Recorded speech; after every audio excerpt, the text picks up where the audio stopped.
login. You will add username and then admin, then password, login. In the inventory management system, you can add products like this. Example, add tayo. Example, freebies, stocks, 500, price, 12. Example,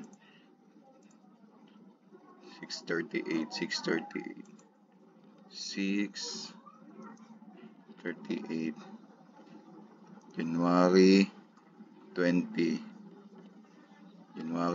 2024. This area.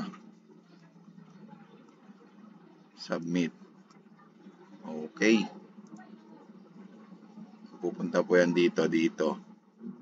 Yan, January 20, 2024. Update. In the update box, you can see update. Okay. You can also delete the product and then inventory management system. Are you sure you want to delete CNC board Grabies? Yes. Okay, deleted.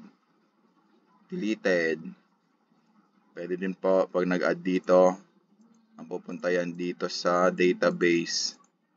Database natin. January 20, example, January 20. Submit. Okay. Then pupunta po siya dito.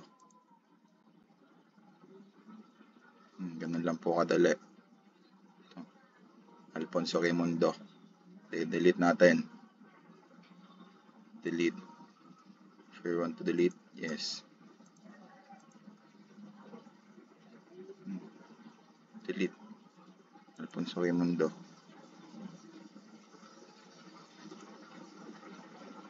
That's it.